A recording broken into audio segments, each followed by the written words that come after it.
I'll call the September 22nd, 2020 meeting of the Christiansburg Town Council to order. Mrs. Hicks is out of town and has decided not to attend on the Zoom meeting, in by Zoom. We have emails from her. As we normally do, we'll take a moment of reflection and followed by the Pledge of Allegiance, and I'll ask Vice Mayor Sachs if she will lead it in the first.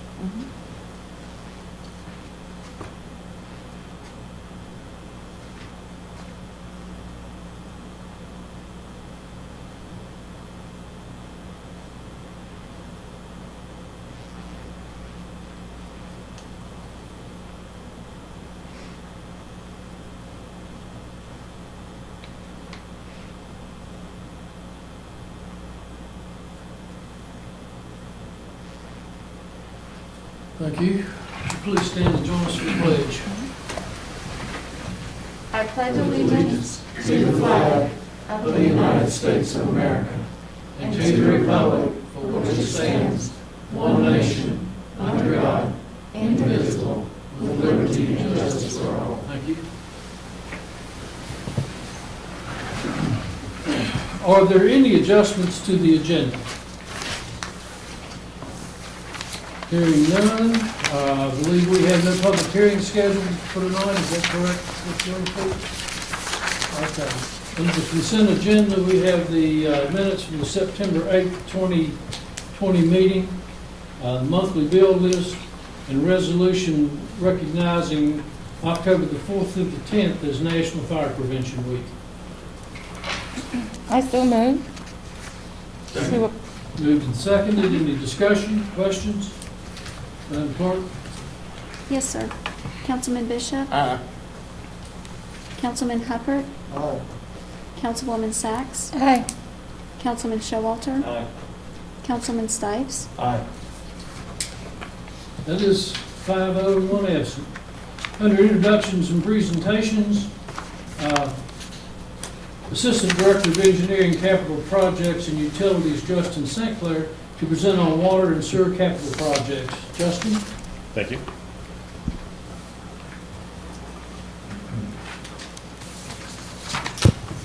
Alrighty, this is going to be more or less a continuation of the presentation that we had a couple weeks ago, whereas we're going to be talking about water, sewer, and last time was transportation and stormwater. They're going to start off again with projects that we have completing. These are a little bit less noticeable around town because they're underground, whereas the streets and trails and things are visible as you drive by. So these two projects we're completing is the College Street Sewer Rehabilitation Project Phase 1. That's the work that we started on North Franklin Street at the intersection of Depot and worked its way up to Hickok Street. That's a capacity improvement for a sewer system in the area. And then the part of that work was also the work down at the skate park down to our main interceptor line on Crab Creek. That's finishing up. And then also Silver Lake Interceptor Phase 1, that project is just about wrapped up. That is the first part of the new interceptor that will collect sanitary sewer from the old Silver Lake pump station over off Silver Lake Road near Beaver Drive, I think it is over there. As soon as you turn off Radford Road, there's an old pump station to your left there. So this will be converting that to gravity sewer once we get the rest of it built in future years. The projects that we have in the current budget this year so far is the Buffalo Tank Rehabilitation Project, Meadows Pressure Reducing Valve, and then for sewer we have the Arrowhead Sewer Rehabilitation and the Lift Station Preliminary Engineering Report. The Buffalo Tank project has kind of been on the books for a couple years. We were working out some details and getting ready to move forward on that. The Buffalo tank is, of course, older age and needs to be replaced or repaired. We did find that there was lead paint on the exterior, so replacement turned into a little bit of a better option versus rehabilitation once we found that out. This year's budget does include engineering, land acquisition, and construction funds. And then the other water project that was in the budget for this year is a pressure reducing valve that would be installed off of Round Meadow Drive. We currently have water customers on Round Meadow Drive where the old golf course was. and that's served by one of the original water lines in town that drops over the hill from Cameron Drive.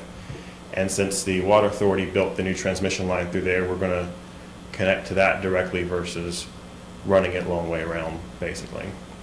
And this includes construction funds. Yes, sir. Have they started building in that area? For the subdivision, Yes. No. they have not started the subdivision, no. Do you have to do this first? No, sir, this was separate. We wanted to get rid of that old 1930s water line that comes down through the field of Mr. Childress's farm there. Okay. So, And Mr. St. Clair, on that same note, I don't know if it's tied to the first slide or this slide, in that same area, on the former Meadows golf property there's a building being built there with a drive going down to it. It looks like a little building for a pump station of some sort. Is that, oh, yes, sir, that's the Water Authority's new pump station. that is the water authorities? Okay, I was wondering what that's, so that's the newer, the regional water authorities. Correct, yes, sir. Okay. So that's in between, that'll deliver pressurized water to both Plum Creek and the town as a redundant feed. Okay, thank you very much. And you have no idea when they might start or what their plans are? I'm not sure of that. I don't believe, don't have signed plans yet, do they? I think they're ready for approval, but, They're saying soon. Whatever. okay, so, soon, maybe. So. And then for the sewer projects that are in budget for this year is the Arrowhead Basin Rehab. So this is the drainage area that's upstream of Kiwanis Park. So that includes most areas across 81, Edgewood, Mulberry, I think a handful of those areas over there. This identifies defects that's causing our high infiltration inflow rates into the sewer from stormwater. And so this includes engineering cost and some construction funds. And this is primarily to A, reduce that, but B, also try to stay in compliance with reducing our SSOs in the system, our sanitary sewer overflows. And then lastly, our lift station preliminary engineering report. This is a report to go out. We have a consultant on board to go and more or less do an evaluation of all of our lift stations, help us prepare a good direct capital replacement plan for those. And so this is ongoing, or just beginning rather. And then this presentation is pretty short compared to the last one. The last part I wanted to go through was our delayed projects between the water and the sewer. There were actually no sewer projects that were pushed back initially. The water projects, we do have those 3. And for the Edgewood pump station, this has been a kind of a phased approach. We are planning to fund the pump station and tank system replacement, so the engineering work for that's included, and so we are planning on building a tank out there to replace the old aging pump station that's been used. And so this will improve our fire flow and service reliability in the area. And so this budget includes engineering and initial construction funds. Where is the Edgewood? If you're going out South Franklin and cross over Interstate 81, there's a building and then a little pump station right to the left of your road. This work will more or less remove that building from our system. We have some pumps in that building right now that serve Tanglewood Drive, Edgewood, and Jones Street, that area right there. Edgewood fluid plug. Okay. Right, there's your neck of the woods, Steve. Yeah. Okay. And then we do have some money in for some various water system upgrades throughout town. The 2 node ones primarily is Alameda Avenue. There's an older water line out there that we've had some troubles with. We want to go ahead and just replace that, and that'll be done by town forces. The other project is the Montague Street and Junkin Street water line upgrade. We had initially eyed this for town work, but there is the opportunity to use CDBG money on that. So that's something we're investigating as to how to move forward with that. That does, bring some of its own challenges, being federally funded with Davis-Bacon, prevailing wages, and Buy America requirements. But that's something we're considering that would be a 100% match. Let me rephrase that. It would be 100% funded from CDBG. There would be zero match for that. And then the last project is the Cambria improvements. And in the Cambria area, which we've kind of defined anything east of North Franklin Street and north of the railroad, that part of town, this includes some money for kind of strategic upgrades through there completed by town forces, and that would also serve to improve our quality of service and fire flow throughout that area. And that was the short and sweet of it. So, any questions? Just I think we appreciate the got update. most of the time as you were going through the project, Justin, so thank you. Awesome. Thank you. Thank you. Nice, thank you. Next, we have Assistant Director of Public Works Utilities, Don Cole, to present on wastewater treatment plant capital projects. Don?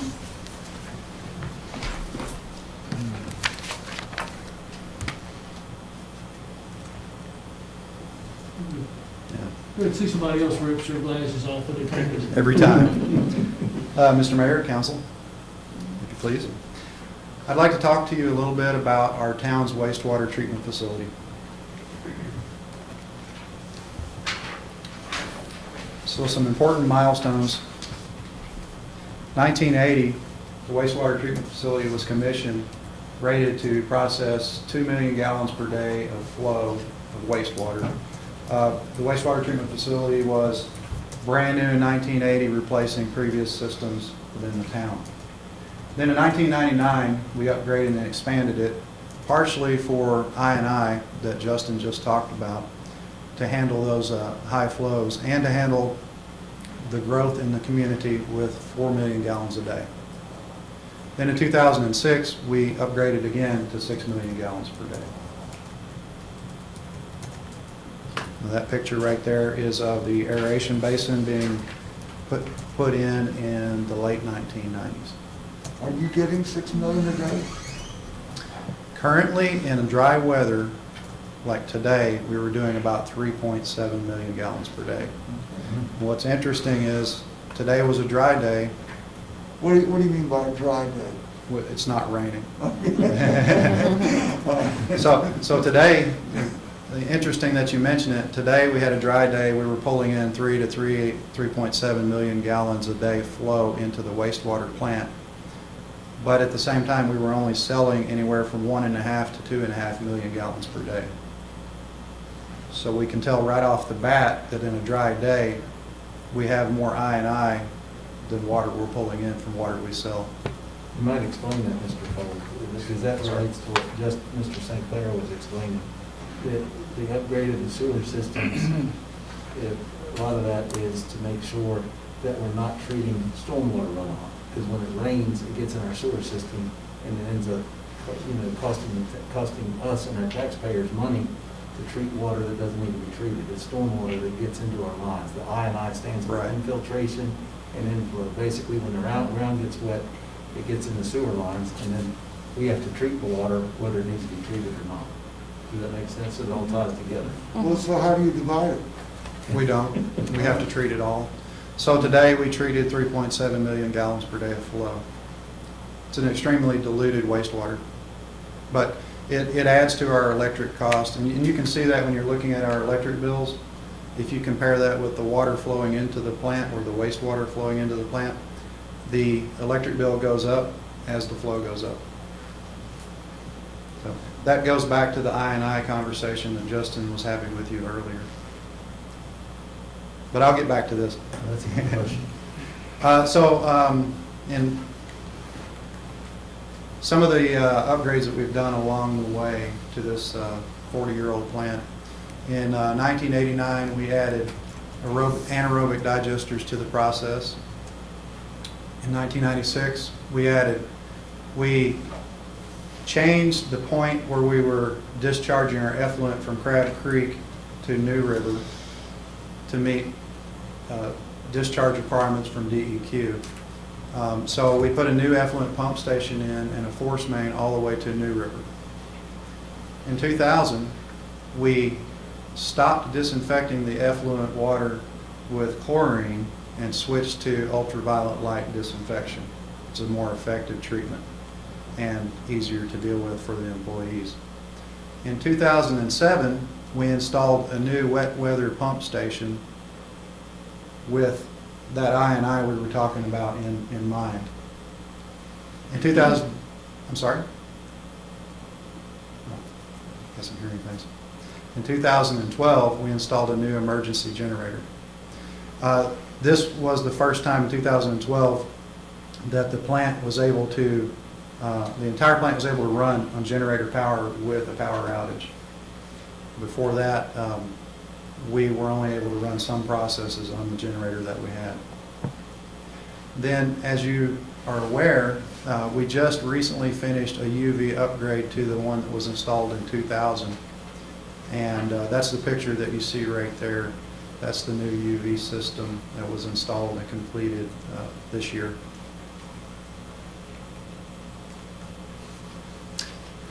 So what do we have planned moving forward? Because this facility just continues to age, just like an old car.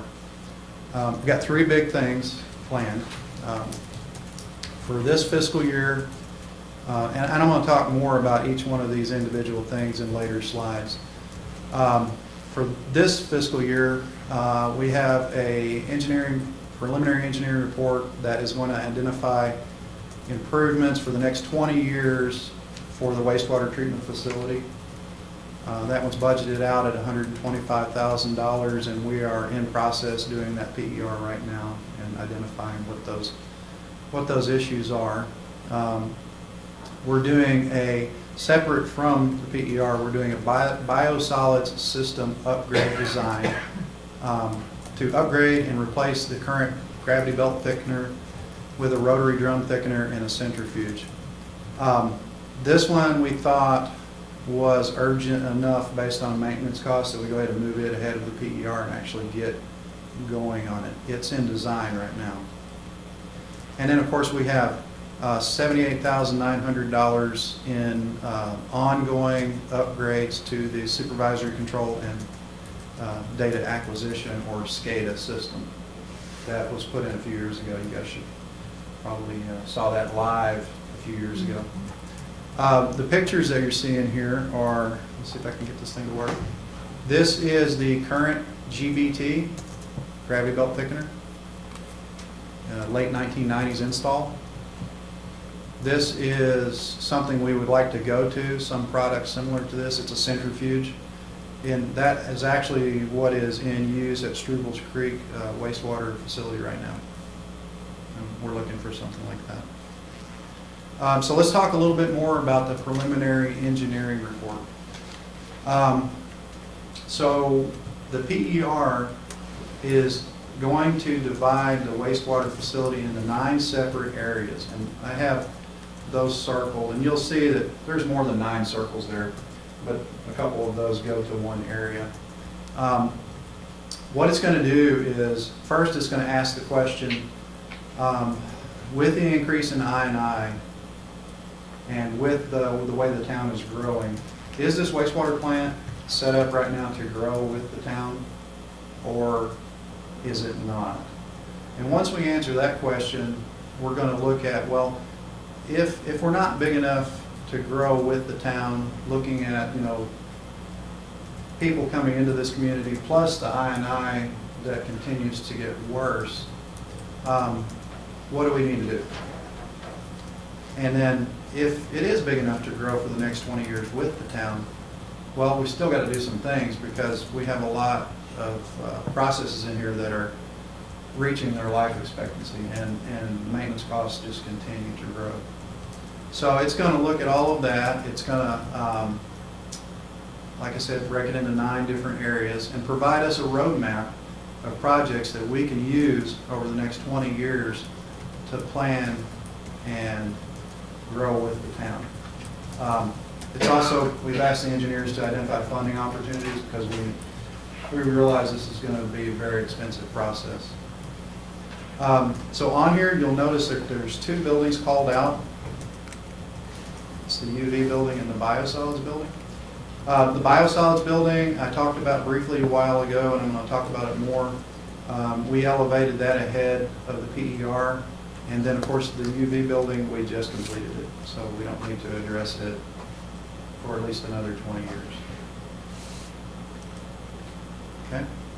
So, getting into that PER in those 9 areas. System area 1 is the influent screen, grit removal, and pumping. This is where that raw sewage is coming right in, and we're taking the big pieces like coffee grounds and eggshells out of that wastewater.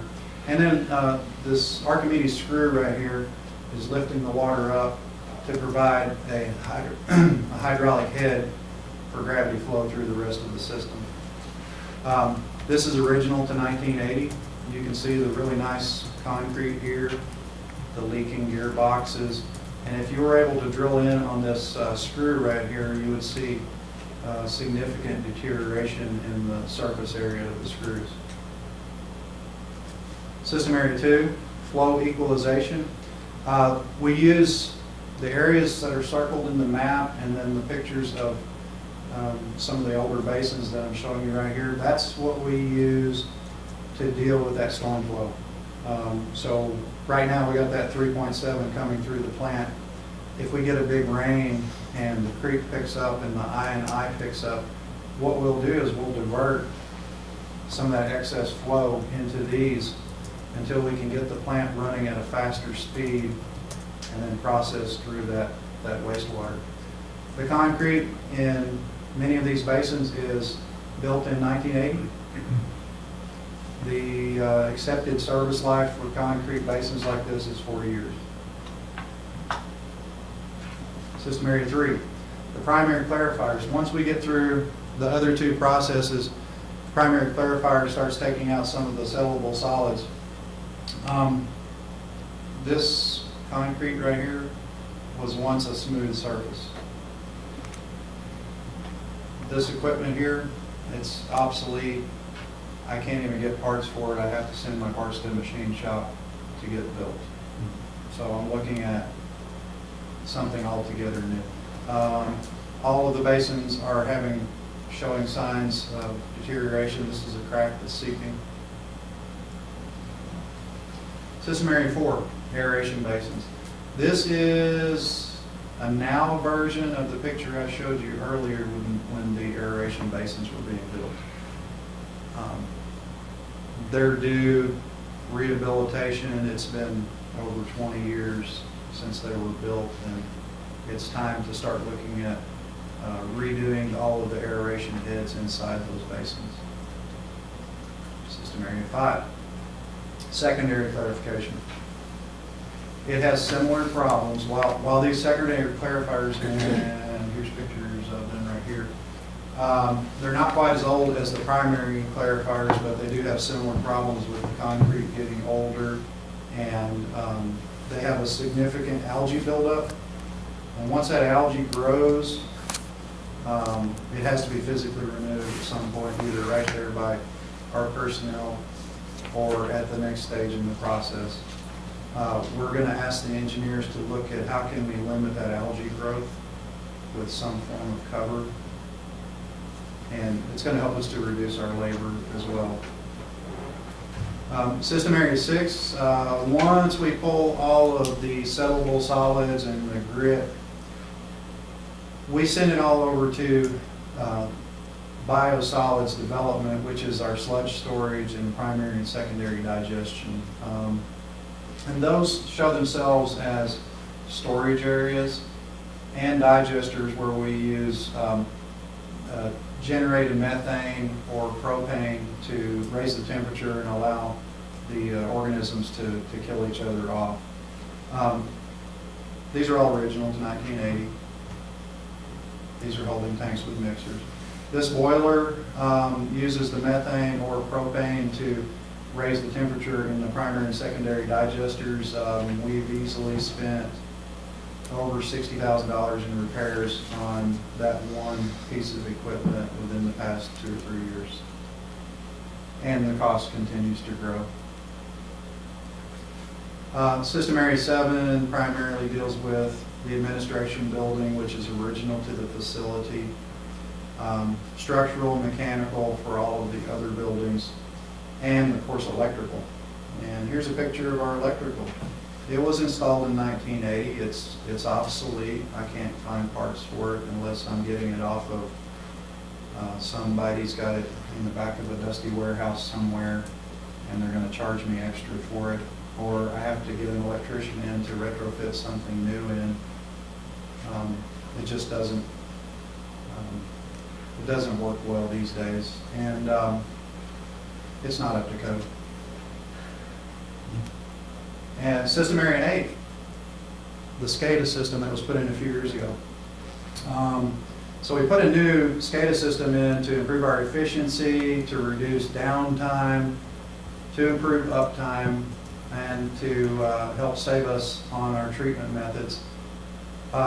We'd like to continue to see the SCADA system grow.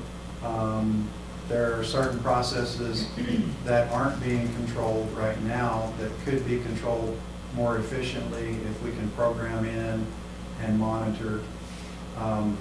Right now, our operators are able to take a laptop home with them, and they're able to view this while they're on call at their house, and they're able to silence some alarms. As we grow with it, there may be some scenarios where we would like to give some control to those on-call operators where they can manipulate things from their house and avoid having to come in at 2 o'clock in the morning. It improves safety. And finally, System Area 9, security and lighting. Right here is a really good example of what the lighting looks like down there. It's kind of cool looking. It looks like it ought to be at some old gas station somewhere, you know. But that's what, we staff that plant 365 days a year for 16 hours a day. And then, of course, we have people coming in the middle of the night when things break. That's the kind of stuff we have to provide them light.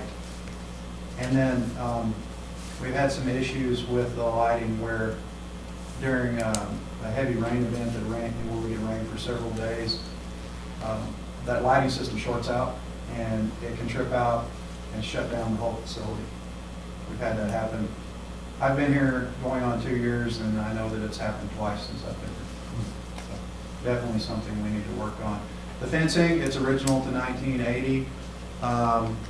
We'd like the engineers to take a look at what we can do to improve our site security, because there are times when I have one person there at the facility, and given today's climate, it would be nice to feel safe about my guys there at night or on a weekend. Okay, so moving from the PER to the biosolids upgrade, I wanted to tell you a little bit about that and why we wanted to move it up ahead of the PER. The current GBT, gravity belt thickener, which is right here, and it occupies this whole building that you're looking at. It was installed in the late 1990s. That manufacturer no longer makes that product, so I'm going back to the machine shop. This part right here is a double acting cylinder. As you can see, that doesn't really look like it was made that way. That's a plumbing fitting. They had to do that to get it to work right. You can see the state of disrepair on these pumps. We washed this area down, but it's a very aggressive environment. A lot of ammonia.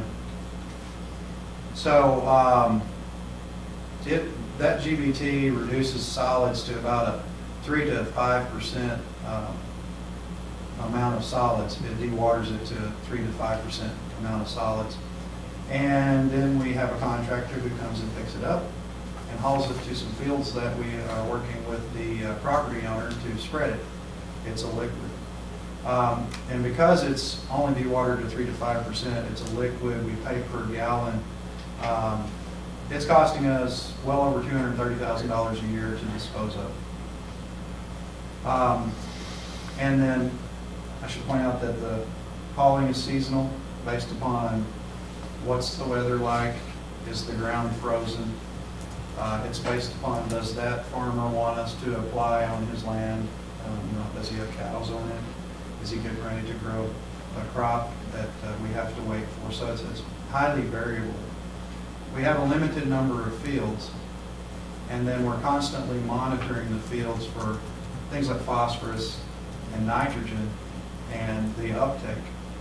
If those levels get too high, then we have to quit using that field. And even in the best circumstances, the majority of the fields we can only spread on once a year. So there's a lot of limiting things, and we're still spending that $230,000 a year. What we would like to move to is a rotary drum thickener and a centrifuge. Now, of course, brand new equipment's going to get you 20 years, but this centrifuge is going to dewater the biosolids to something between 10 and 20% solids, and it looks like this, which is more like dirt or topsoil. This stuff can be taken directly to the landfill and used as a cover for landfill. So you're paying much less. You don't have to maintain all of the fields. You can do it year-round. Conservatively, I think we can knock 50% off of that price tag of that our annual expenditure. However, it comes at a big price tag. $3.8 million.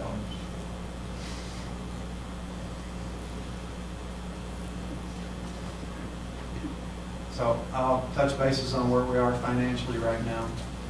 For this fiscal year, our approved operating budget is $1.588 million. We have an approved capital expenditure of $698,000. The wastewater treatment plant has a reserve fund of $1.8 million. And by March 2021, we will have paid off the last of our debts related to the wastewater plant. And it represents a savings that's moving forward. It represents a savings that can be used for whatever. But I just wanted to point that out. So the 727 is what we, once we pay that off and retire that debt, that's what we're paying right now annually for. I would ask Ms. Tweedy to Yes, that's be correct. more specific about that. Okay. Okay. That's a big number. What's next? Okay. So we're continuing to move forward with PER. The final draft should be ready for review in the spring of 2021. The biosolids, it's in design right now.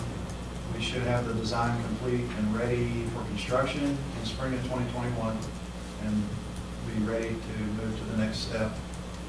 The SCADA, everything is budgeted for this year will be completed in June, or by June, some of it much sooner. And I would like to come back and give you updates as I have them. That concludes. One question, Mr. Cole. Yes, sir. What percentage of all the wastewater that's generated in the town goes to our Crab Creek plant? What percentage of total wastewater collected in our town goes there? All of it, 100%. yes. That's amazing. And even some from the county. Oh, that's true. Yeah, I was just wondering, we don't, I didn't think, I shouldn't have answered that question, but I was wondering if we had any cooperation agreements with other people for treating wastewater, but no, we treat all of our own wastewater at this one facility. Yes, and we accept wastewater in 3 different locations from the county. Amazing.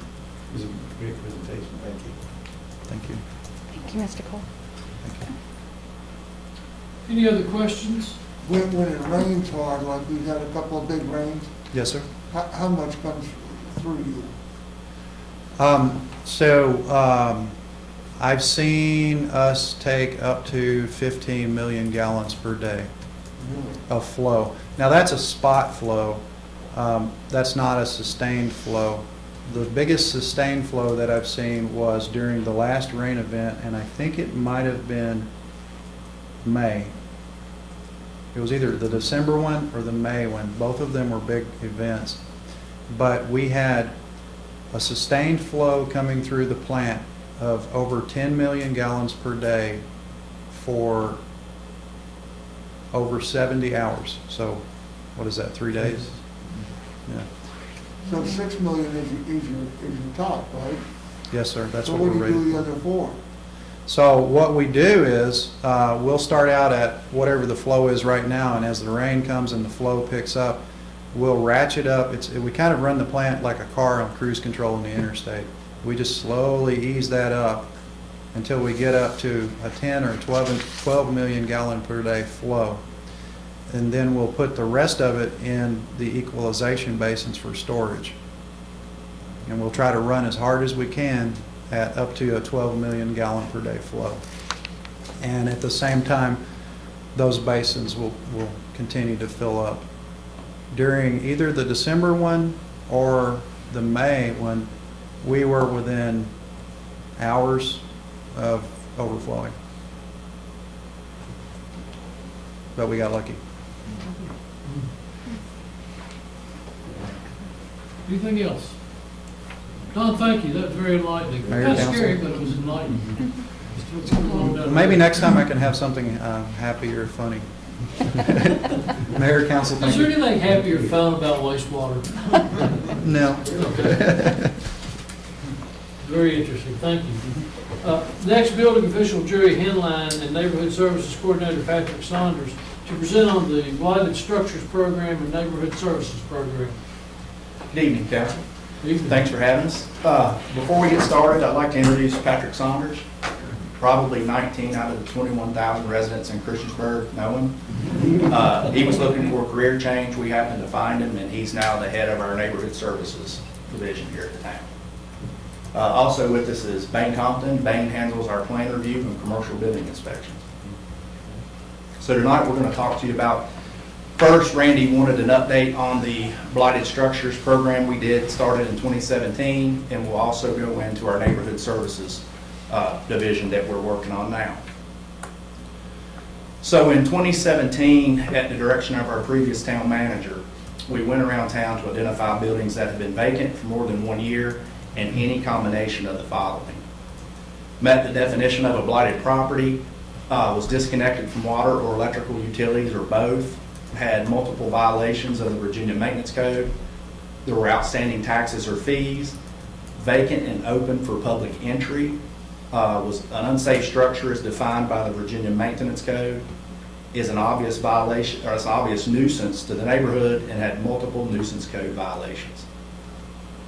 There are the definitions of a blighted property and an unsafe structure, which basically is that it's dilapidated, deteriorated, or violates the minimum health and safety standards. And an unsafe structure could be any of those plus the foundation, and or it could be subject to collapse. If the building was vacant for more than 1 year but was otherwise being maintained on the exterior, it did not make the list. We cannot force people to live in or rent out buildings. However, the building must be maintained, it's not pose a blight on the property or the neighborhood, and must meet the requirements of Virginia Maintenance Code, and be maintained to meet local nuisance ordinances, such as tall grass, junk and debris, that type of stuff. If someone wants to secure their home by simply ensuring the doors are locked and the windows are secured, that is their property owner's right. If a property owner chooses to vacate a building and board it up, that is again their right, but the exterior must be maintained. That's out of the Virginia Maintenance Code, and it just basically says vacant structures shall be maintained in a clean, safe, secure, and sanitary condition at all times. That gives us the authority from the Code of Virginia to the town of Christiansburg to enforce the blighted structures provision in the state code. Also at the bottom, you'll notice is the Uniform Statewide Building Code, section 36-97. In January of 2017, we identified 11 buildings that met the criteria we set forth. In 2017, 6 of those buildings were demolished. In 2018, 3 more were demolished. And in 2019, the final 2 were demolished. There's a list of the structures that were on the original list. Since that time, we've taken 4 more down. They're 850 North Franklin Street, 525 Stone Street, 1175 Moose Drive, and 470 Depot Street. Since 2012, 32 unsafe or blighted vacant buildings have been demolished. So prior to the directive from the previous town manager, this was something that was already on our radar, and when we noticed it, we did try to take care of it. The issue with blighted properties is that they present that vacant and abandoned properties have profound negative impacts on afflicted communities. Blighted properties decrease surrounding property values, erode the health and local housing markets, pose safety hazards, and reduce local tax revenue. This is the slides I'm going to go through now are the original 11 buildings that were taken down, and they do have before and after photos.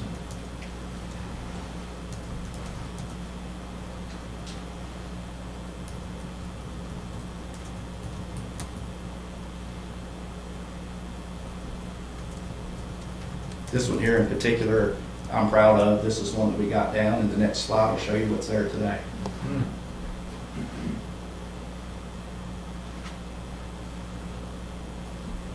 The lot is not in good condition currently. We are working with the property owner to try to get that rectified as we speak.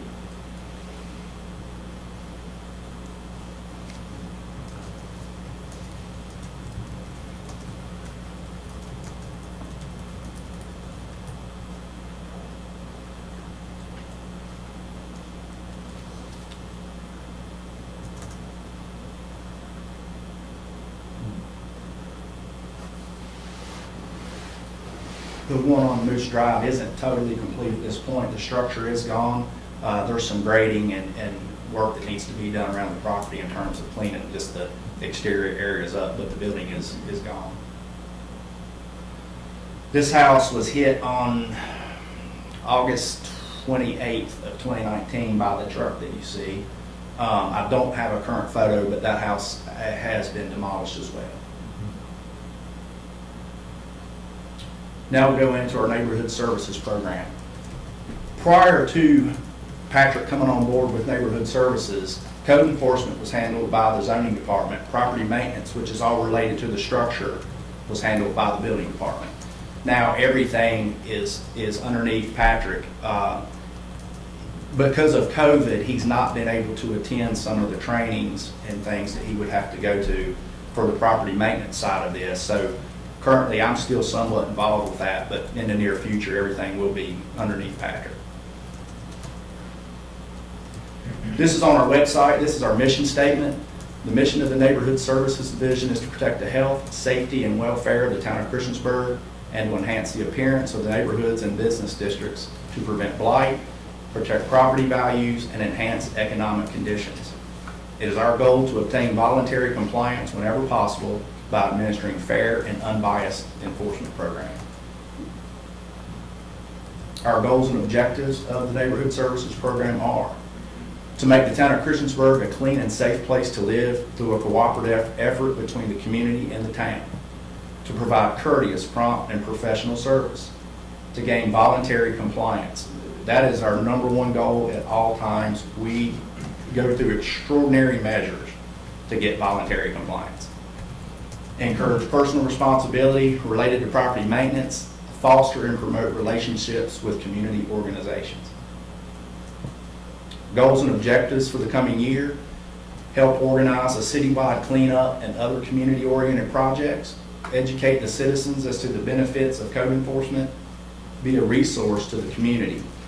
Patrick's out on the pavement every day, knocking on doors, introducing himself, handing out business cards. We want everybody to know that he's not here to give you a violation notice, ultimately.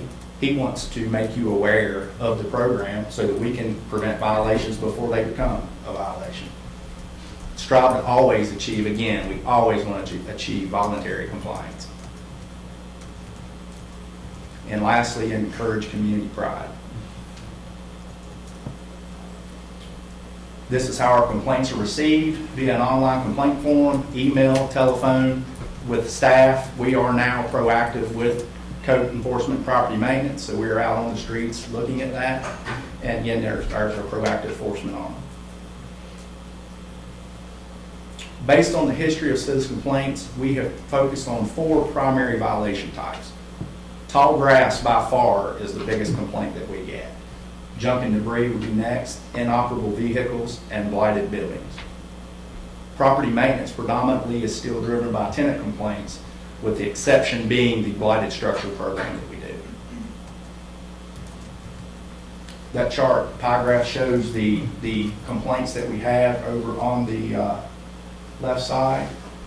And again, the 5 main complaints, the 4 plus the 5 counting the zoning, are the 5 most common complaints that we get, tall grass being the major one. And this is really, I mean, Patrick has done a bang-up job. He didn't come on board until March 31st. Since March 31st, we've had 391 complaints that he's worked. 235 have been complied with, 86 have been closed, and what that means is there was an investigation performed and there was no validity to the complaint. And currently he is working 65 open cases. Since March 31st, again, Neighborhood Services has had a total of 391 cases. 82% have been complied or closed. Through the same time period last year, we only had a total of 149 cases. This increase is due to the proactive approach the town has implemented. While working a complaint, often several other properties are noticed that had the same or other violations. The enforcement process in a nutshell is, the first thing we do is give a phone call or do an in-person visit. We do not like to just send letters out the door. We like for people to see our reaction, and oftentimes in a letter, they think we're upset, when really all we're trying to do is explain to them what the process is, and we want you to be in compliance.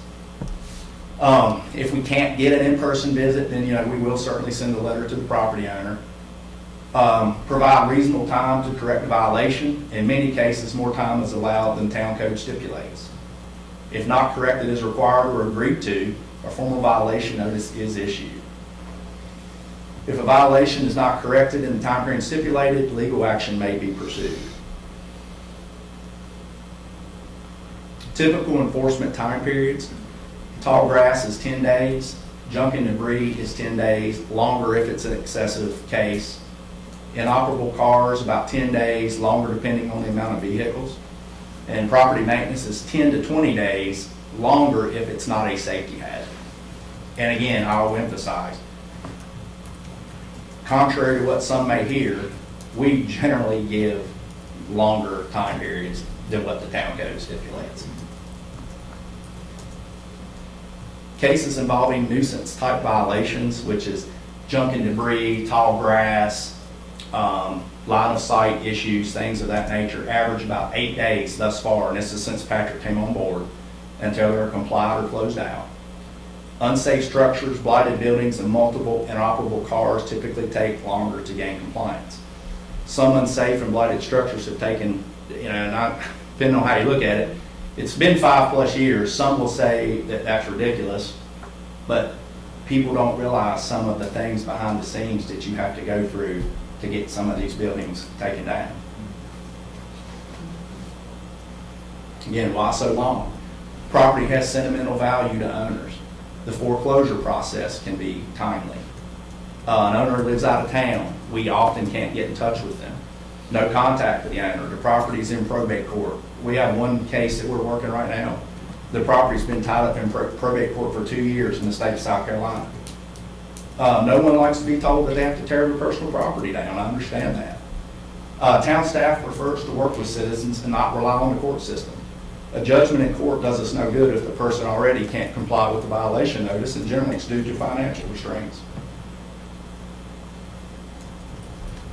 Most property owners that have property in violation of a code or ordinance, it's typically not that they want to be in violation, but rather physical impairments, financial well-being, or mental illness greatly contributes to the property that is in violation. Others feel it's their property and should be allowed to do with it as they choose. I generally would agree with that sentiment. However, If a property begins to affect the safety, well-being, property value, and general well-being and appearance of the neighborhood, the town does have codes on the books that are to be enacted to prevent that. Difficult cases. Blighted buildings are difficult. Often the responsible party lacks the resources to comply with violation notice or has an emotional attachment to the property. Line of sight complaints typically originate from a citizen complaint. Staff has to verify the specific site conditions.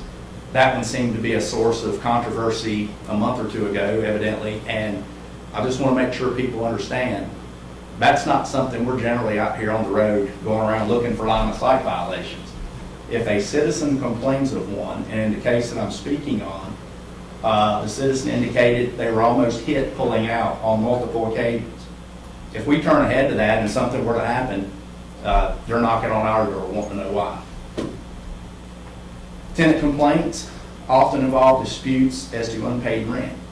We tend to be used as a tool for tenants to get out of a lease, but we do certainly get legit complaints where landlords do not meet their responsibilities in regards to maintenance of the structures. Absentee property owners, whom are out of the area and are difficult to contact. Letters are often ignored, certified notices go unsigned for, and phone numbers are changed. Garbage carts is one that it just drives him crazy. It's very hard to control. People generally are upset about it and can't believe that we're out trying to enforce garbage carts, but that is on the town code. These are very, very time consuming, and they're specifically hard in the townhome communities. Patrick spends most of his time there trying to figure out which trash can belongs to which house. Safety. Threats of being physically harmed personally or having your family harmed. And I want to emphasize, no joke, that has happened to me.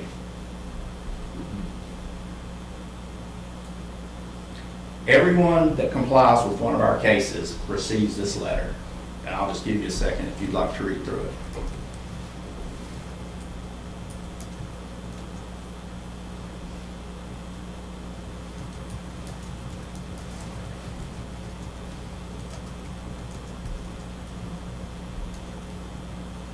And I say everyone, the ones typically we may not send a thank you letter to are rental properties. We expect if you have a rental property, you should be keeping it up. And so there are some of those we do not send thank you notices to, but every citizen that we work with, be it tall grass, junk and debris, whatever the case may be, we always try to send them this letter. I'm going to go through just some photos here, some things. These are all photos since Patrick has come on board here.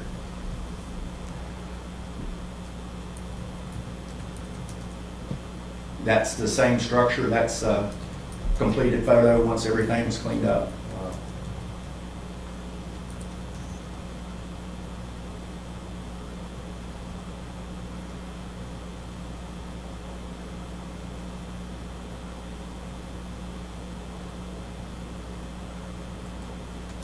I want to back up and just mention here, still are there things about that house that most of us probably wouldn't want our house to be? Sure it is.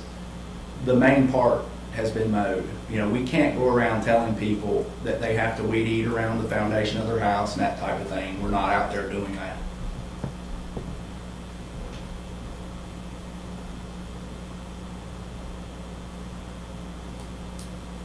I can't tell you how many times just him driving through town, he finds this type of stuff. People just set it out at the road, set it in median strips, all over town. Until we started the blighted structure program 4 years ago, I didn't really realize it was that big of an issue. But until you start riding around town looking, it's amazing the things that you'll find. There's a campaign sign in there. Look at that.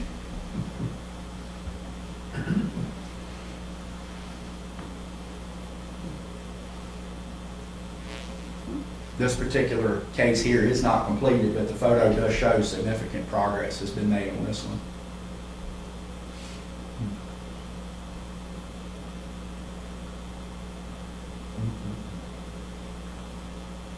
This is a line of sight issue. Out near Ometa Drive, I forget the street, this is actually, the subdivision just got approved, right, Vinnie Avenue. This is the intersection of Vinnie Avenue. This was a line of sight violation that was called in, and there's what's happened since.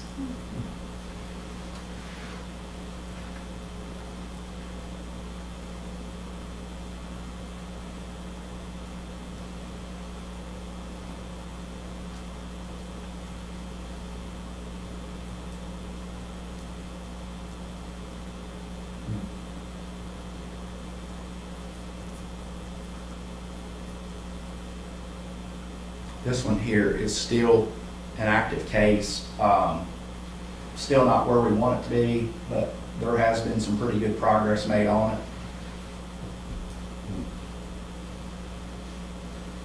it. Being a community resource, that was one of the main things that we wanted for the neighborhood services coordinator, was to be somebody that if they're out in a neighborhood doing their normal day-to-day functions, if a citizen stops them and asks them when's fall cleanup, we expect them to have an answer to that. If a citizen stops in and says, who do I need to contact about my water bill? We want them to know who that person is so they can direct a citizen to them. There's some things that that Patrick's done since he's been on board here, and this is just 3 of them. I could tell you many more that I won't bring up in this setting, but he secured housing for a citizen who would have otherwise been homeless. We had to take the house down because it was an unsafe structure. Through personal friends of his, he removed junk and debris for 2 elderly citizens who otherwise could not comply with the case. There was a commercial property that had had over 800 tires on it for we don't know how long. But in less than 2 weeks, every one of those tires were gone off that property.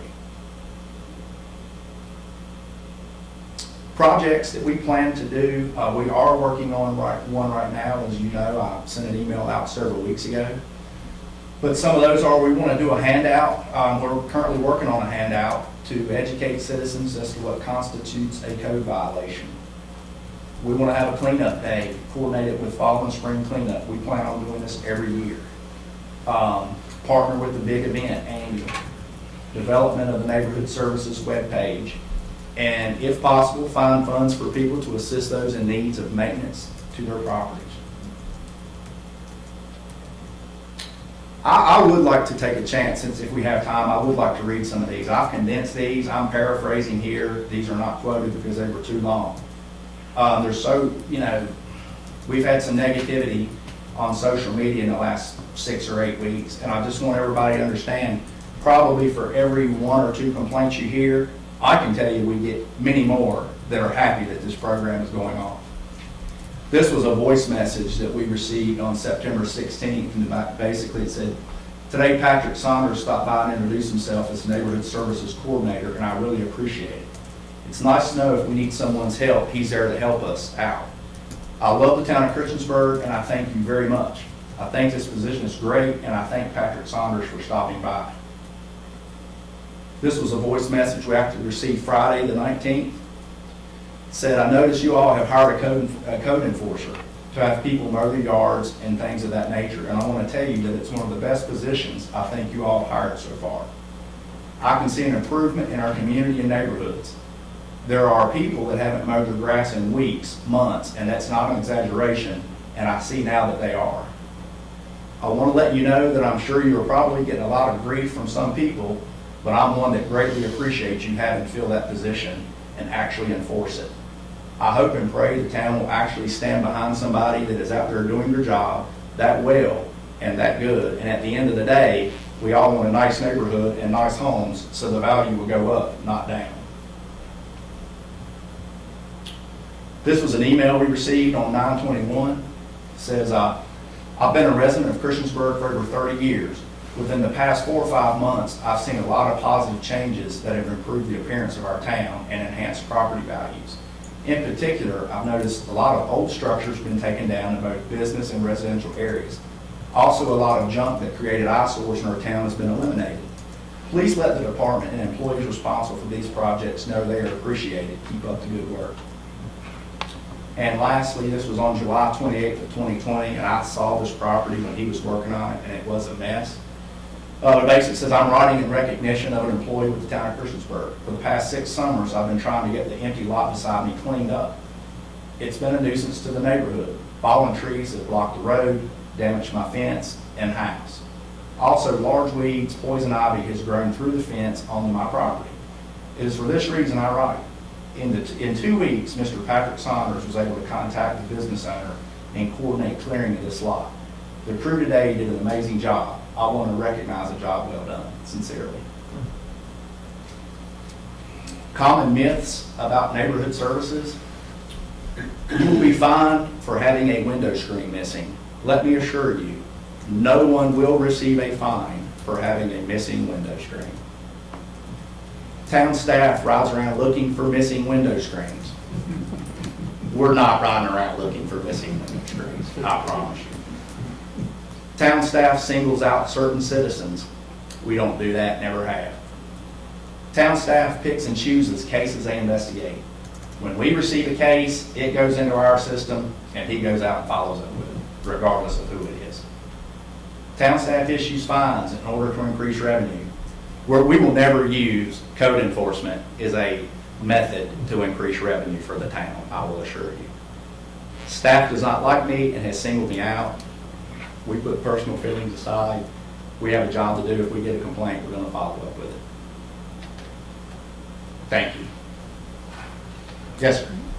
You know, I believe that you've received some heat just recently, and I want to just tell you, not only was this an excellent presentation, but I support you and what you're doing, and I think probably all of council does too.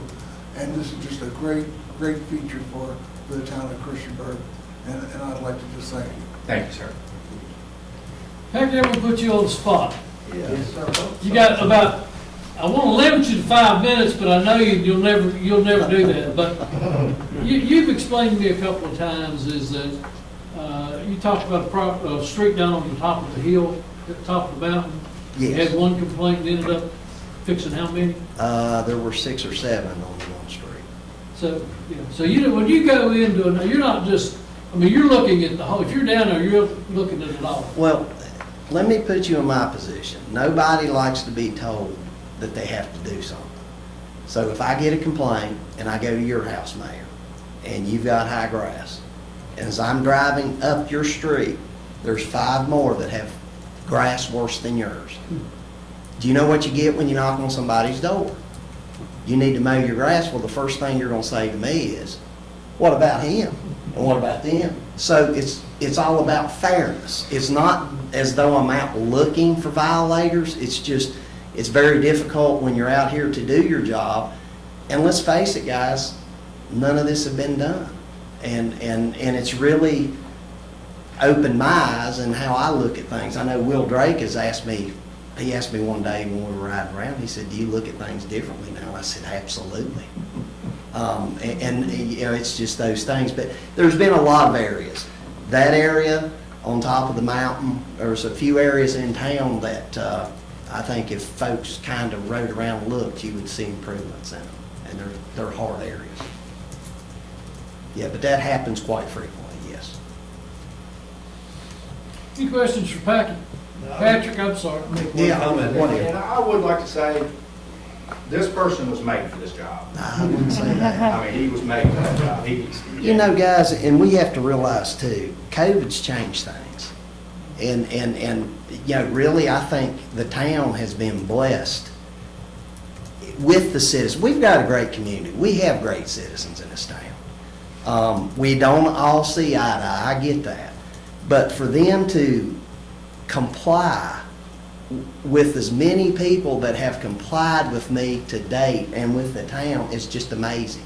It just speaks volumes for our citizens. It really does. Greg, you have a question? I was actually, during the council remarks, I was going to give a shout out to Mr. Henline for the program that you laid out to us in an email, offering to help people get their jobs done.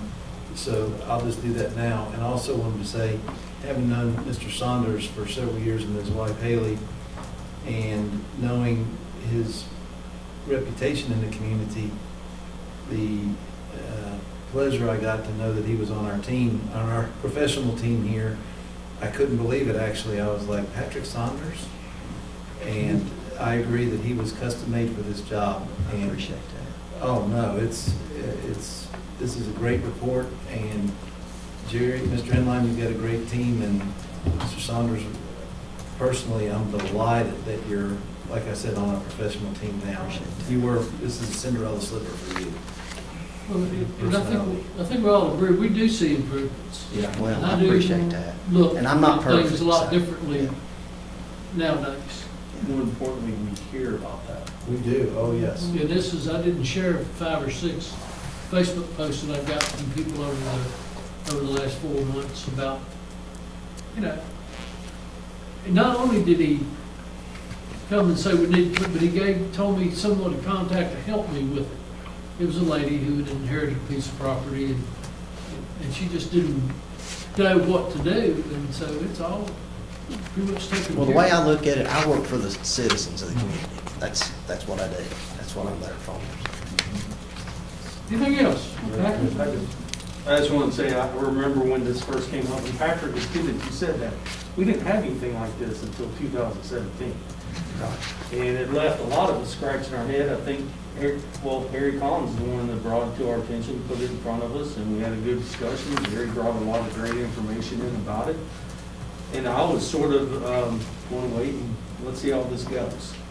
Thinking of the pushback of, Jerry, it's basically my property, I can do what I want. But I do think you did a great job with this. I think hiring Patrick as liaison for our neighborhoods was an excellent choice, and Patrick, you're doing a great job. But I do think this program is a positive resource for our community.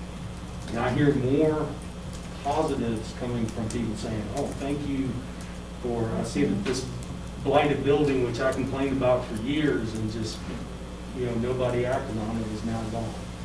And, but it's a thankless job, and I want to appreciate what you guys do. Appreciate it. Take care. Awesome. You got to stretch Patrick's hat when you go back downstairs, Jerry? Are you gonna do what? Sorry. You have to get him a bigger hat. Thanks, Patrick. Thank you. Appreciate it. Citizens' comments, this is a section that we reserve for citizens to come and air concerns or make comments. If you're here to address the council, come to the podium, your name and address, and limit your comments to 3 minutes. Is there anyone here that would like to address the town?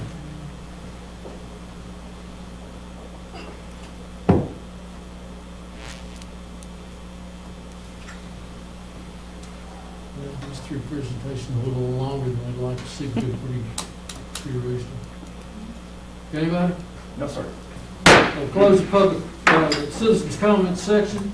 We go to committee reports with Mr. Stipes and Mr. Bishop.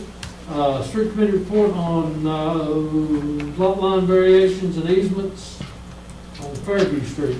Okay, this will be a short action item for council tonight. The street committee met earlier and reviewed a plat presented to us. It is a mobile home park that's at the junction of I-81 and the I-81 southbound to 460 bypass off-ramp. So it's literally behind the parking ride, the new parking ride, to get you oriented. There's a mobile home park back there now. The plat you see before, that you see here, is related to an action of a previous town council in 2007 for a slight expansion of the mobile home park. And I'll ask and Mr. Warren if he will run his finger around, or his mouse around the part of the parcel in question. But this was a CUP approved by the town in 2000, and well, there's already mobile homes there. The new area, that he's running around was approved by council in 2007.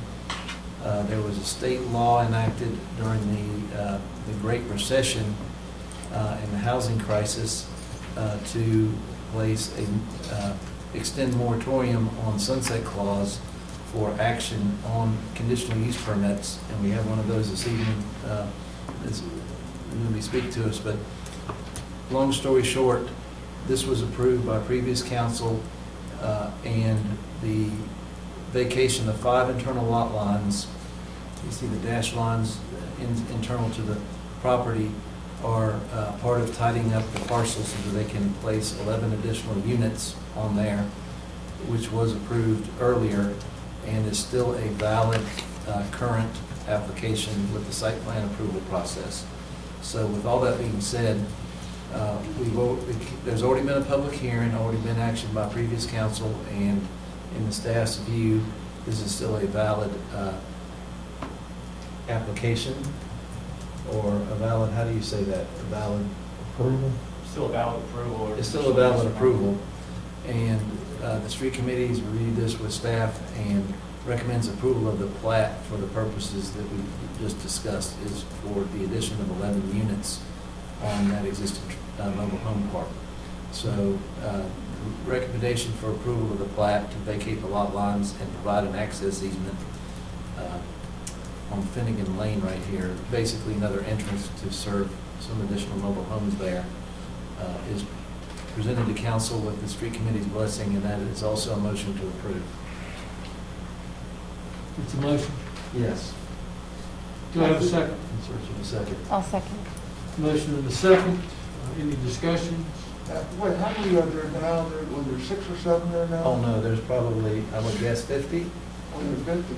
I don't know the exact number, it's probably closer to 80 or Maybe 100. 80. Yeah, it's a bunch out there. There's quite a number. This will add 11 additional mobile homes to the Continental Lawn Park. So pretty close to 100 then, huh?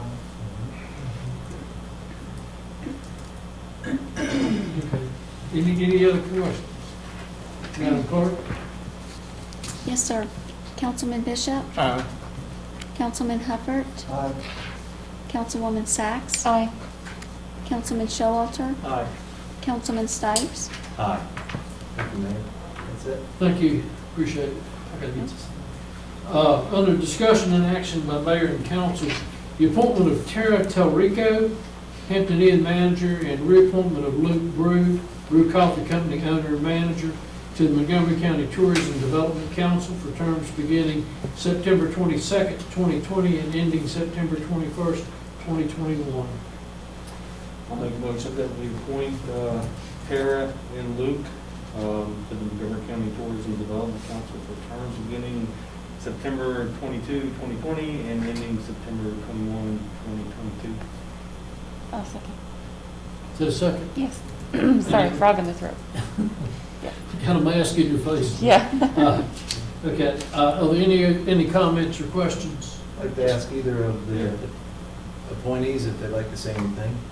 We're both here tonight, and appreciate y'all making time to be here. Look, I see you back there. Is this Tara? Oh, There's very Tara right good. here, yeah. Very good. I appreciate your service on the council. Mhm. Thank you.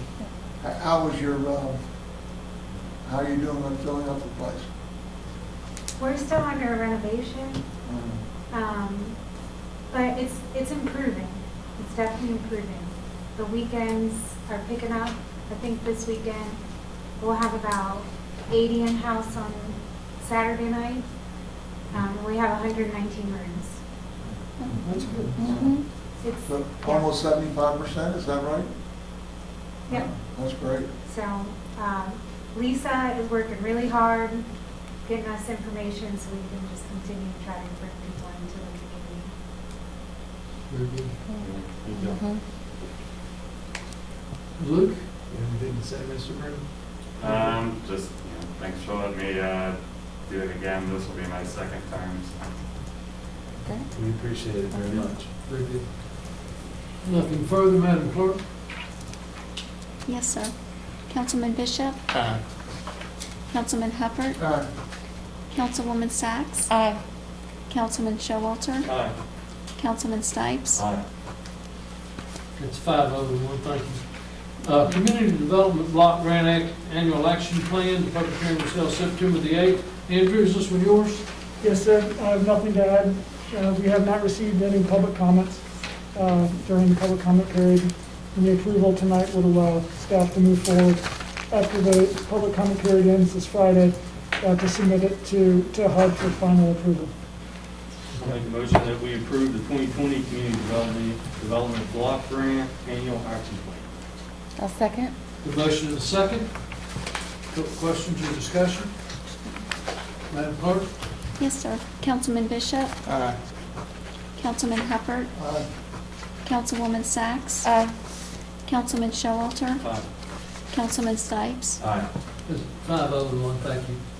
Request by David Hill on behalf of Old School Christiansburg for a 12-month extension to the conditional use permit approved for a planned housing development at 200 Junkin Street Northeast to consist of up to 17 apartment units in the R3 multifamily residential district. The permit was approved by council November 27,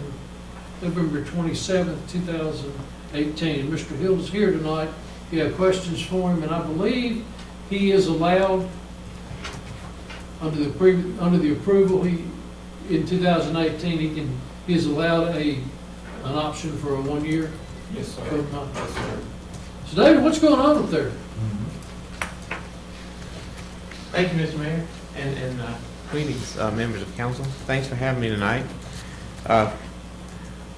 Old School Partners remains very committed to the Christiansburg School Loss Project. We have a couple of other projects that we've started first, and we need to complete them. And the town has also been working to address some infrastructure needs that we saw earlier in a presentation. And so providing us an extension of our conditional use permit allows us to continue with our plans while the infrastructure needs are addressed. And so that's why we're requesting a 1-year extension. But I want you to know we remain very, very committed to the project. I thought we had all worked on a really good project a couple of years ago, and so we're requesting that 1-year extension in the project. Very good. I make a motion, we approve the request by Mr. Hill to add a year extension to his CUP. I'll second. All right. Got a motion and a second. Do I assume that this 1 year goes from the 27th of 2020 to November 27th, 2021? Is that at the expiration of this permit? So it would extend from the date of council's approval of this, The original? the original approval date. Okay. I will note that the General Assembly right now there is a bill to essentially add the same moratorium on sunset clauses to conditional use permits in light of the COVID-19. So that in itself may actually extend it further. But yes, sir, it would be 12 months from the date of council's original approval in 2018.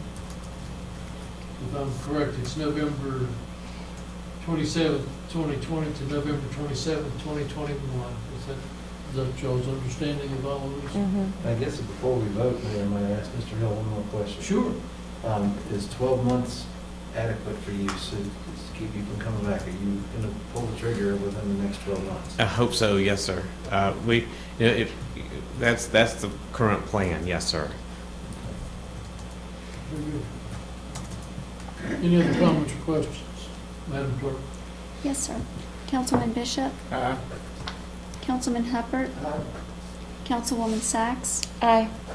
Councilman Showalter? Aye. Councilman Stipes? Aye. Very good. That's 501. Thank you very much. Thank you for Thank you, coming. David. Come in.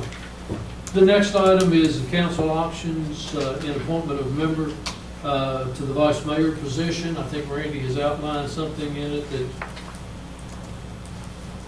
that says, we could utilize a similar manner or current practice.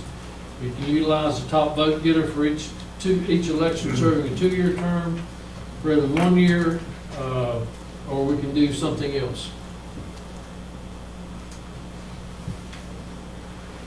If you're looking for a comment, I would, thinking about in December, when this comes up, that I would recommend Mr. Showalter take that position because of the time he has. I'm not sure if this is the time to bring it up or not. No, That's it what I isn't. plan to do. So basically what I'm saying is you would you would lean toward the current practice of the nomination from council and not doing a That's two-year correct. extension? That's correct. Okay. Any other comments, questions? Other than, when was it, last meeting or 2 meetings ago? 2 minutes, last meeting, I think. 2 meetings ago. 2 meetings ago, I mean, I was for leaving it the way it is, Okay. Sam? so I haven't changed. I have no comments other than what I made on the 25th. Okay, they're reflected in the minutes, right? Yes, they are. All right. Very good. So we will, I'm taking it that we will leave it as it currently sits. Mhm. Is that a handshake agreement? Would you like to take a motion and vote on it? If you want to. I don't see We the. think, Reed? I think it'd be nice to have a motion just so you have something in the record. I don't think it's required. So you're looking for a motion that we continue in council nominated vice mayor for 1-year term? Is that what we're basically thinking? Mhm. I'll Yes. make a motion that we continue our common practice of each January during our appointments for council to, nominate and elect within our body a vice mayor for the year, for the calendar year. Oh, second that. A motion and a second. Any discussions? Madam Clerk? Yes, sir. Councilman Bishop? No. Councilman Hubbard? Yes. Councilwoman Sacks? Aye. Councilman Showalter? Aye. Councilman Stipes? Aye. Okay, that is 4, 1, and 1 absent. Thank you very much. Page flip back over here, see what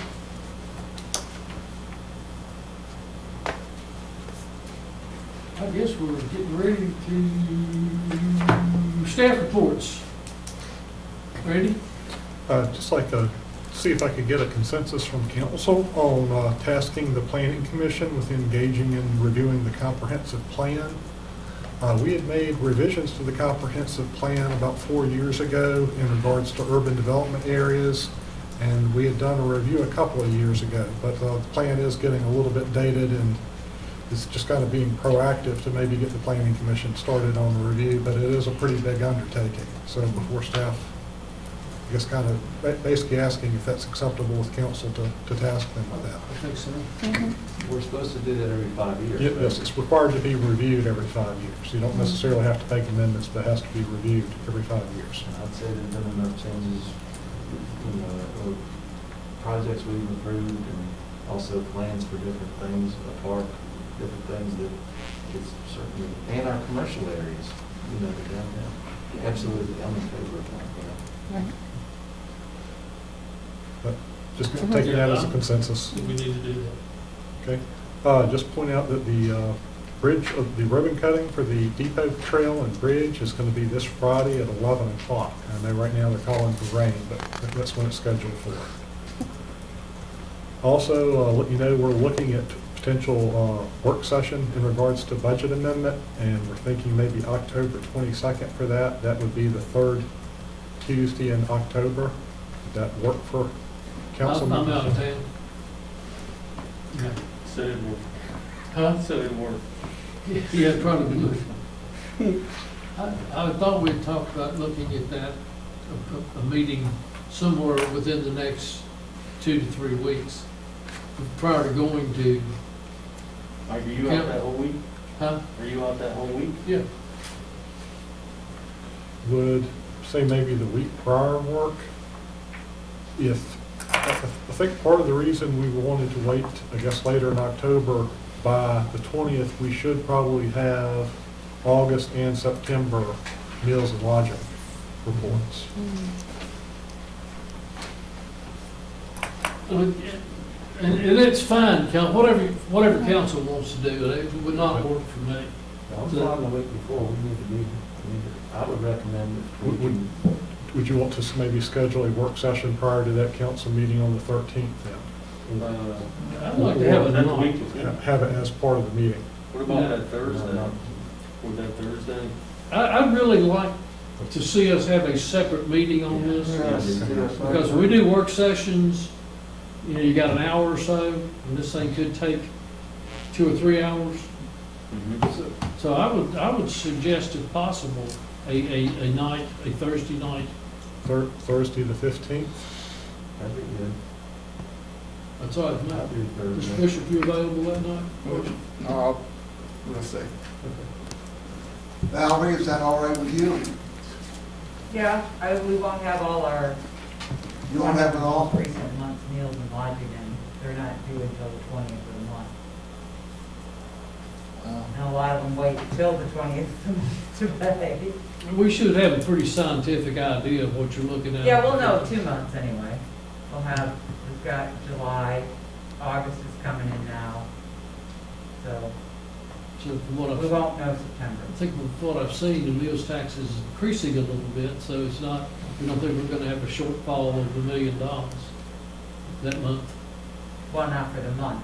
Yeah, that's what I mean. We just have to have a way to work on, look at it. May I suggest we have, instead of a work session, a special meeting, because we may choose to take action that night. Good point. We don't have to. You can call it a special meeting, you don't have to take action. Well, if we have a budget amendment that people or council is generally supportive of, the next time we could act on it would be, I guess, the following week. 29. No, actually. we could have 27. it on the- Oh, let's see, could you, We have the 15th, if we had the 15th, we could have it on, wouldn't be our the next 27th. council meeting, which is the 27th. I'd prefer for us to leave our option open to take action that night if we could. Listed as a special meeting. Yeah. And Reed, I think that allows us to take an action if majority of council thinks so. As long as it's a duly constituted meeting. That's what, I agree, sorry. It depends on the size of the budget amendment. If it exceeds 1% of the current budget, then it has to go to a public hearing. And then you can vote, you can hold the public hearing the next meeting and vote on it at that meeting, but you can't vote on it the same night if it exceeds 1% of the current budget, which is not a huge dollar amount. So- all right, thank you. Would public hearing potentially work on the 27th, or are you thinking the 15th for the public hearing?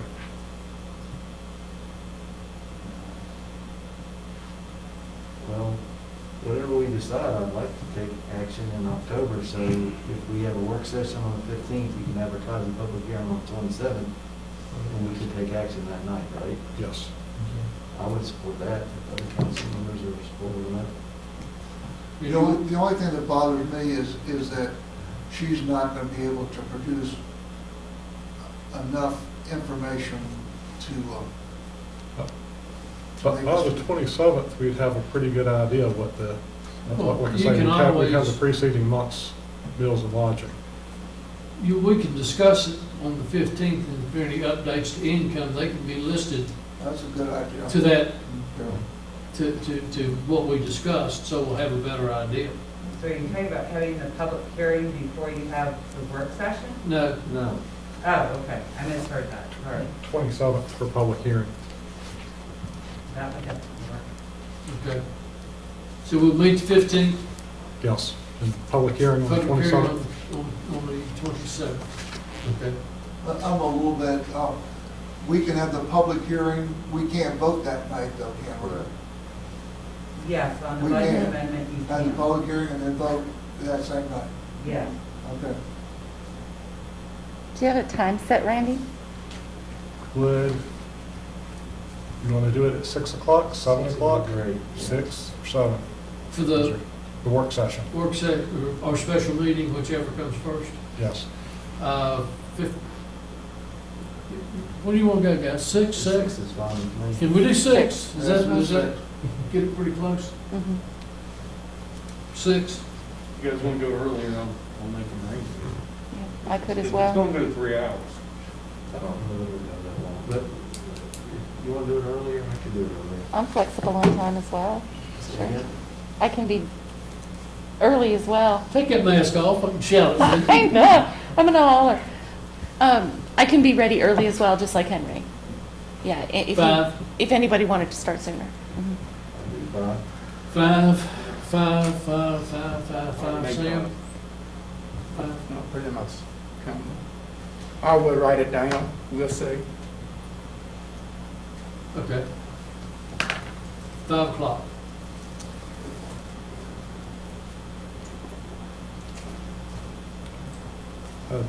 Council had received an email in regards to a request for a second recycling cart ability for residences, rather than paying basically for second collection service.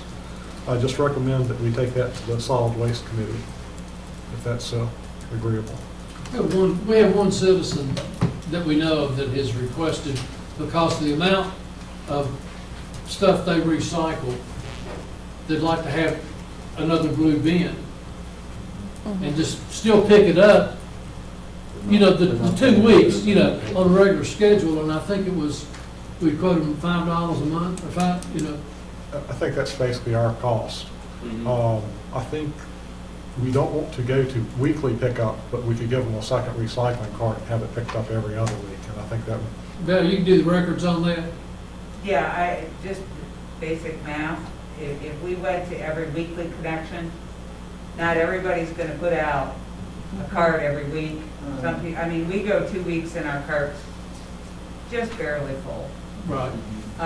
So to go every week and pay that fee to our contractor every week on every household would increase our cost far more than just adding for those few people who want to have an extra cart.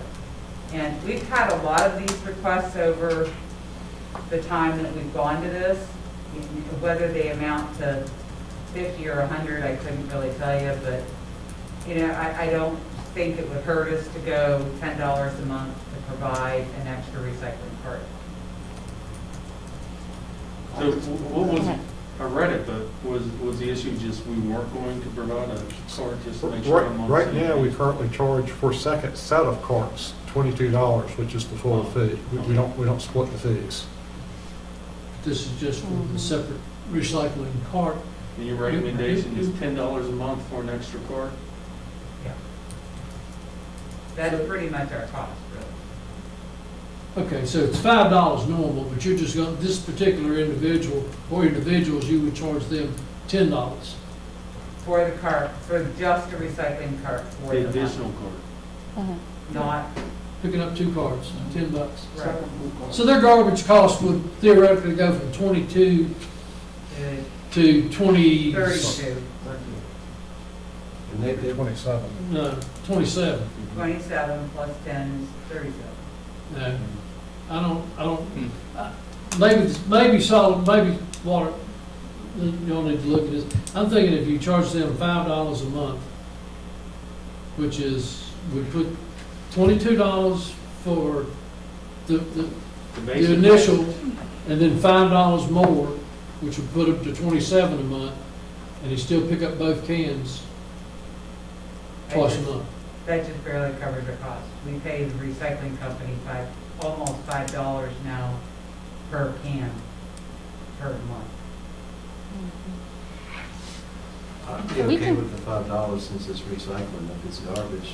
Unless you see a high volume, which I don't think you will, 1,000 people wanting Right, 2 we carts. could revisit that, but it's, I'd like to encourage recycling. I mean, Yeah, and that's what we if did. they want an extra trash bin, that's one thing, but recycling's another. I think, to me, it's a different conversation slightly. I mean, she said the email, $10 would be fine to her, and I don't see anything wrong with that. Well, that's what, but I mean, I think she was referring to $5 more than, No, I didn't read it that way. okay. No. She'll go $10, that's fine. I don't see why we have to have a separate meeting on this. Yeah, I don't either. It's presented for council right now. This has come up before where we've had people that just wanted to recycle. And it is something that's already been on our radar. So I do think adding an extra cart for an extra fee for $10 a month makes sense. $10. So, okay, so basically she goes from 22 to 32. So is that what I'm understanding? She wants- Yeah. Am I clear on that? I'm fine with 5 or 10, I'll go with whatever council. Sam, you got any? We're not going, as long as we don't make it mandatory that people have 2 cars. Oh, no. Okay. No. It's not mandatory they recycle, but they get the Yes, cars. they have to pay for it, but the recycle or not, they have to pay the $5, which, you know, I was against it in the beginning, but anyway. All right, so, clarify. Henry, what amount do you feel would be fair? I'd rather, to be honest, I think 10's a little high. 5, I understand what Val's saying, that's almost, but you also have to look at the volume. Mhm. And if we see all of a sudden a spike where we do $10 would make more sense, but if it's, Val, you said you've had a couple hundred requests? Yeah, I would say since we started our recycling program, we've probably had that many people who've called in and wanted an extra cart. We probably have some people who are already paying for dual carts, and they're paying the full amount per month. So we have to go through and research who those people are and change their rates. And they're paying double, basically. Yeah, they're paying for 2 garbage carts and 2 recycling. Oh, well, if they're paying for 2 garbage carts, but we're just talking about an additional Right. recycling cart. Right, if we added just the recycling cart, we pay the $5 a month to the contractor, just under $5 a month now. And then we also pay the tipping fee to take that out of Montgomery solid waste. So I know $10 sounds like a lot, but that probably is just barely over our cost. Break it even. Yeah. I'll go with 10, we'll see how it works out. 10? Okay. Or 10. But this is only for an additional recycling cart, not for another solid, regular trash cart. And not for just a recycling cart. No recycling cart without garbage. That's the way I'm taking it. Right. Okay. Okay, very good. Randy, y'all figure a way to make it nothing? We have to vote, officially vote on that? Since it is a fee, even though it's a fee you can basically get around by just simply not getting the service, I probably would rather have a vote since it's a fee though. To have a motion at $10 a month for an additional card. Additional recycling cart. Recycling. So moved. Second. Motion is second. Discussions, comments? Madam Clerk? Yes, sir. Councilman Bishop? Councilman Hubbard? Councilwoman Sacks? Aye. Councilman Showalter? Aye. Councilman Stipes? Aye. 501, thank you. Val, how long do you think it take your people to get ready for this? What's the grant? We could probably put it into effect 1st of November. 1st of November? Yeah, because we have cutoffs tomorrow, billing the following week. I mean, they can still get their cans. Oh, yeah, we could Next get week. the cans, yeah. Okay. Yeah, the And you billing just- would go into effect November 1 for the month of October. Okay, that's fine. So we could probably, And it'll reflect in the November bill. right. Okay, that's fine, man. I just want to make a comment. When I read this, I mean, the first thing I thought of is when our recycling cart, when my 2 kids were at home, would fill all the way up and we would be sweating it until Tuesday. One of the things that we instituted as a 4-person family, which we heavily on the recycling, is the crushing of the cans, the breaking down of any type of cardboard or packaging. And that is something that should be the first thing out of the staff's mouth, and to ensure that they're recycling the right things. Because the one thing you'll notice is there's not a lot of plastics that you can recycle with our program. So crushing, water Pretty much bottles. on top of it. My son got into crushing the cans and then, of course, breaking down any type of cardboard or packaging. And that made a world of difference. It's just taking the time to do it. All right, thank you. I had sent an email earlier, if you remember, several months ago, we'd had a presentation from NRV Homegrown. That's the buy local card that's for sale.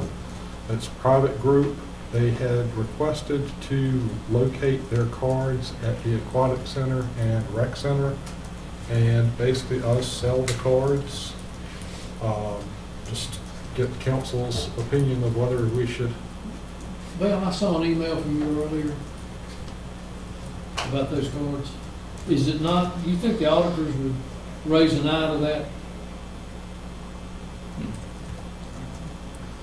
We can't take cash out of the counter, stick it in an envelope and tear it in the safe and then give it to somebody else without running it through all our books and records. To be able to track it, trace it, and who took it in, and where does it go, and how much do we have to pay back out. So it would not be a simple process for us to just start to sell these things. Is it your recommendation maybe we not do this? I don't see where we do it for any other type of businesses or not-for-profit groups that we operate with. We don't allow people to come in and put brochures or sale items or anything anywhere in town facilities. So, I mean, I don't see an example of where we've really done it in the past or how it would really benefit us in the future. From a transactional standpoint, I think it would be difficult to keep track of and be accountable for. Council? I'll follow that advice and say that we, I think any local organization is welcome to advertise in our public facilities. Is that right, your bulletin board, or? Well, if it's a private group, we wouldn't really normally allow advertising.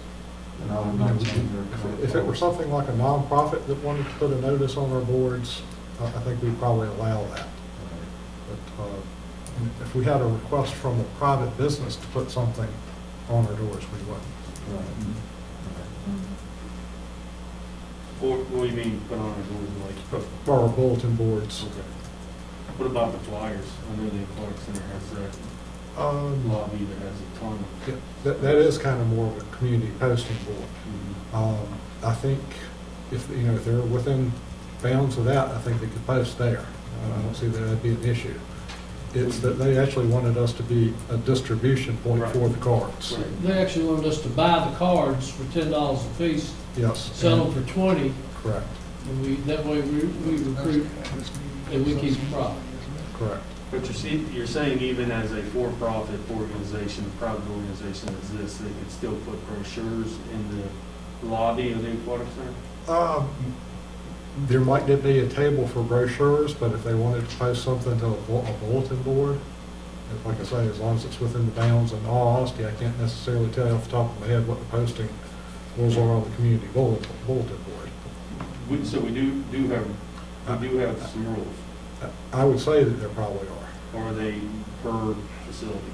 In all honesty, I should know that, but I can't tell you. I'll research that. Well, look, how about this? How about if we don't have one, can someone work on presenting one to council?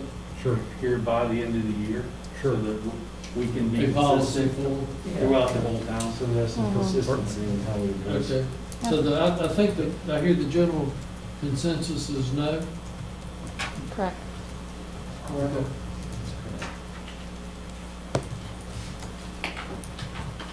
Sam, how do you, I don't think I heard Sam. No, How do you feel? I don't think we need to, well, if we're not doing it for one, no. Yeah, I mean, it's, Yeah. you open up the doors quite a bit. Anything else? Just let you know the chiefs are here if you want update in regards to Health Task Force. Chief Sisson's here. I've appreciated getting the notices and the updates. That's been very interesting and useful to understand what's going on. So Melissa's not here right now. She might be in the other room. But I do appreciate getting those notices. That's some good intel and Okay. So we think we're in pretty good shape on, I mean, I don't see anything that coming out of that, I see everything coming out of that email that we normally would get every other week. Is that, you pretty much concur with that, Chief? That's correct. And that was a mission of the task force. There was a lot of information floating in the community. And the task force, set a meeting with all public informational professionals to say we need one consistent message that goes out to all of our governmental officials. So I think that's a very productive situation, and you're getting consistent messaging as long as County Board of Supervisors, School Board, Blacksburg, Town Council. So it's, you're getting those on Monday, Wednesday, and Friday. So that those will be, that will provide better information than I can provide you every other Tuesday. So if you have an opportunity to read those, you will be up to speed on task force operations. And more importantly, that information is not only pushed to us, but to the community. That's right. Okay, sounds good. You know, I know our area here is one of the highest in the state right now, but I just happen to be over at Blacksburg, and Henry, you know this better than I do, but I saw all the kids had their mask on, and all the kids looked like they were trying to, you know, get in the game. And I was impressed. Is that what you see?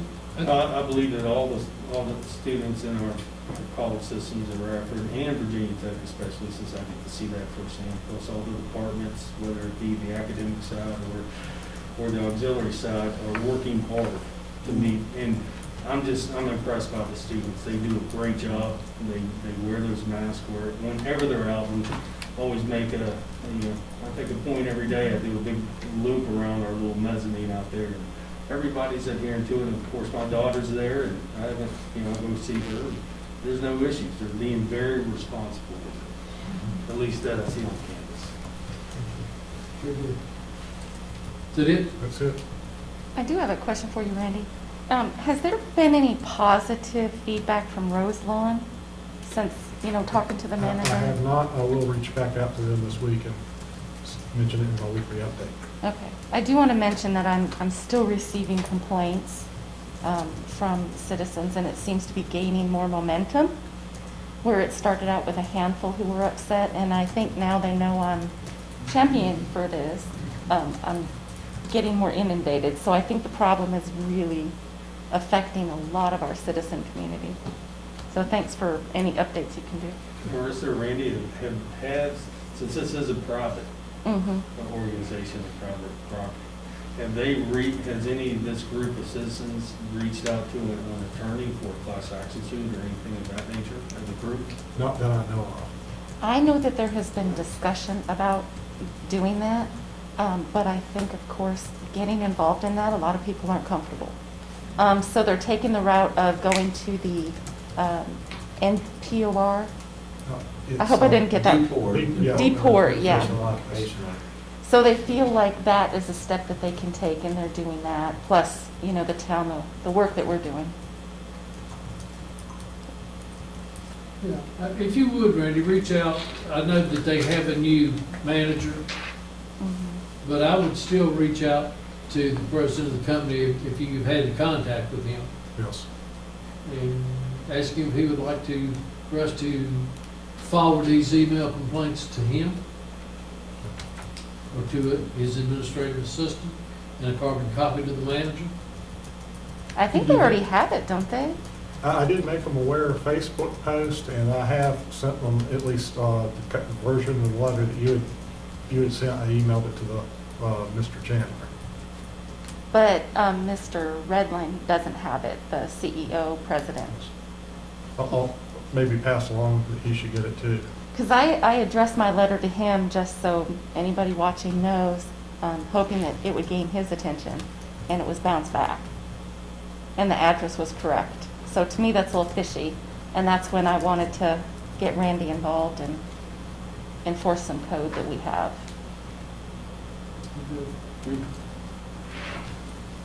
Okay. Thank you for the update, Randy. Is that it? That's it. Reed? No, thank you, Mayor. Any other staff here? Val, you okay? All right, we will go to council reports. Mr. Stites? One short one, I've mentioned this before, but I want to applaud Mr. Hubbard and our community and our staff for developing the Depot Street Park. Just going down there, it keeps developing. We have a ribbon cutting on Friday.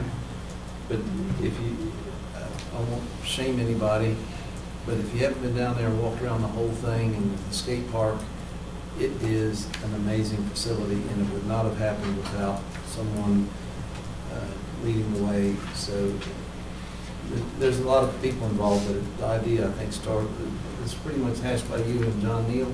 Yeah. It's an amazing transformation of that. It does to me also, to council's oversight, it does appear to me that we need to maybe reach out to the Rosa Peters Park again, because it's very logical. Just to put that on the radar screen, if you go down and enjoy the park, it just seems like a logical partnership, maybe to expand that property as Yeah, I well. don't think they even opened this year because of COVID. I don't think. And I understand, and it may never happen, but it seems too logical not to happen. To put it, my folks, in that way, it almost seems too logical not to happen to just expand that recreational opportunity there.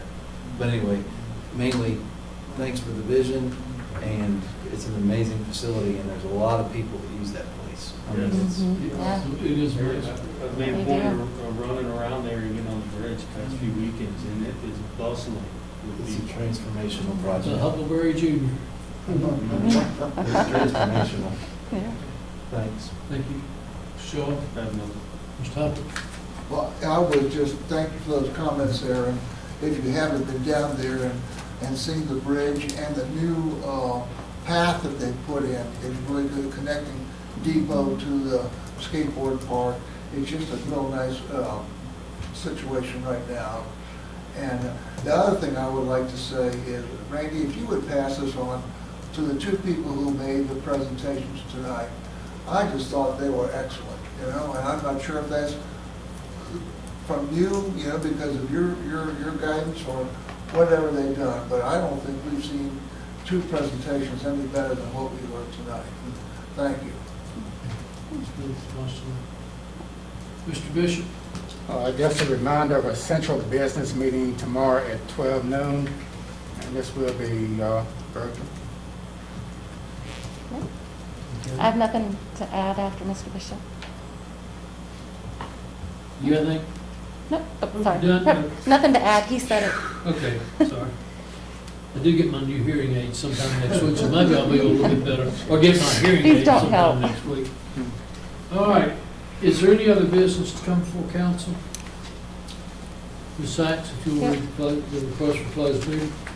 I move that town council enter into a closed meeting as stipulated on the agenda. Under Code of Virginia 2.2-3711A1 for the discussion, consideration, or interviews of prospective candidates for employment, assignment, appointment, promotion, performance, demotion, salaries, disciplining, or resignation of specific public officers, appointees, or employees of a public body. The closed meeting is for council to discuss appointment of clerk of council. That's in the form of a motion. Yes, sir. Do I have a second? Second. A motion and a second. Any discussion? Madam Clerk? Yes, sir. Councilman Bishop? Councilman Hubbard? Aye. Councilwoman Sachs? Aye. Councilman Showalter? Aye. Councilman Stipes? Aye. It's 5-0-1, so we will ask council and the attorney to stay. Ms. Stipes will excuse you from this meeting. Council of the Town of Christiansburg, meeting in closed meeting, in the best of each member's knowledge, discussed only public business matters lawfully exempted from open meeting requirements by Virginia law, and only such matters are as identified in the resolution to enter into the closed meeting. That is in form of a motion. Second. The motion is second. Any discussion, any comments? Madam Clerk? Yes, sir. Councilman Bishop? Councilman Hubbard? Aye. Councilwoman Sachs? Aye. Councilman Showalter? Aye. Councilman Stipes? Aye. It's 5-0 and 1 absent. Council will not take any action on this matter, but we will reserve a future meeting to be announced. Is there anything else to come before this council? We are adjourned.